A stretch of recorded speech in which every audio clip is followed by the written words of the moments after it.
our concentrations. And we'll start with the first two. And say our change in concentration is going to be the difference between the first two.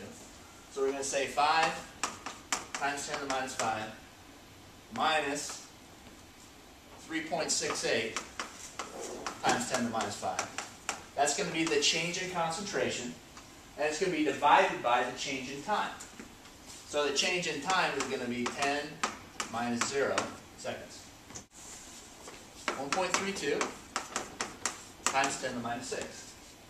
And this is going to be molarity over seconds. So I said the rate is going to equal the change in concentration of crystal violet, in this case, over the change in time. All right? And if we rearrange this equation to what we want to solve, our change in time is going to be the change in the concentration of the crystal violet divided by the rate. And both of these were given to us in the problem. So we have a concentration of 4.3 times 10 to the minus 5. And I'm going to subtract from that the new concentration, 3.96 times 10 to the minus 5. This can be divided by the given rate. And the rate given is 1.27 times 10 to the minus 6. And this is going to be molarity, the units here, and this is molarity per second, is equal to 2.67 seconds. This out first. And we have this equation, hydrogen gas plus iodine comes together to form this molecule here. So if we go from here to our rate law, which I just talked about, what are our rates going to be on the left side of this arrow? Positive or negative? They're going to be negative. So my rate here is going to be negative, my coefficient is 1, so it's going to be 1 times the change in concentration of hydrogen over the change in time.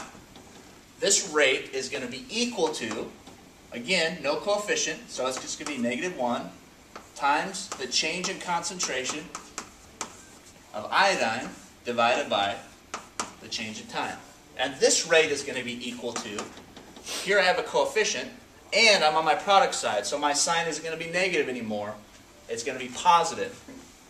1 over 2 times the change in concentration over the change in time. Rate here is 0.004 molarity per second. And this is equal to 1/2 of this. Okay. So, what's going to be the rate of this? How are we going to find that? Remember, this whole thing signifies rate, that whole expression. So we'll multiply this by 2, right? So the rate of change is equal to 0.008 molarity per second. Oxygen, rate of disappearance of oxygen is equal to this, which is equal to 0.0037. And it's going to be molarity per second. I'll know that negative 1/4, and I could say this is x, because remember this is just one variable, is equal to negative 1 times this.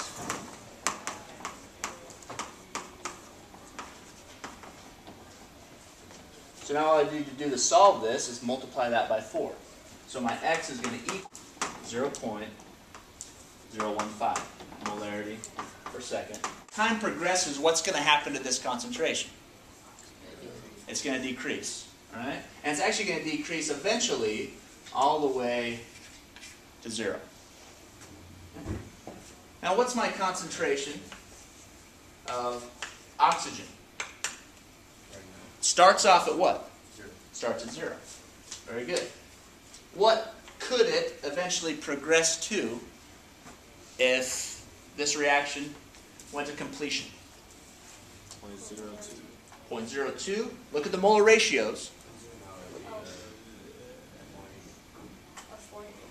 We could say for every 2 molar, that's right, of dinitrogen pentoxide, I've got 2 moles of this, 1 mole of oxygen. So it could eventually, if it goes to completion, get to 0.01 molar. Okay? What about my nitrogen dioxide here? Starts off at what? 0. And could get up to 0.04. So now I have this basic information. I can draw a graph. And this is going to be time, and this is going to be concentration. So the only one that starts off with anything is going to be here, and it's going to eventually go to what?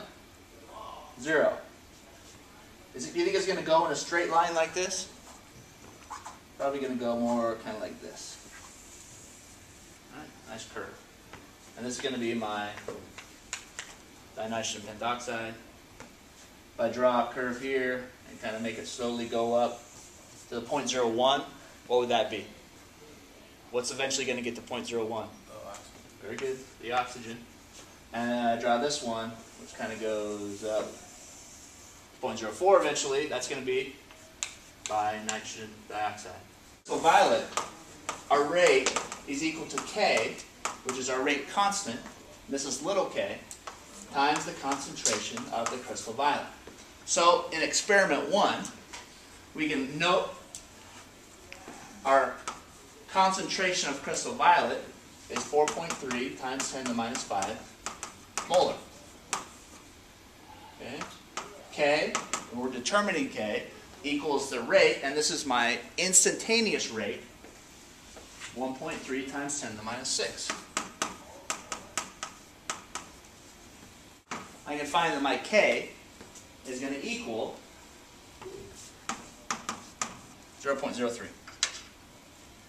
So my concentration of crystal violet is going to be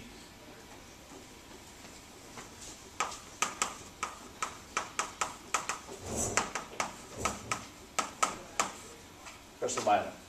My rate loss here, my K is what I determined previously. So to find my rate, it's simply K times the concentration. So it's going to be K, or 0.03, times the concentration.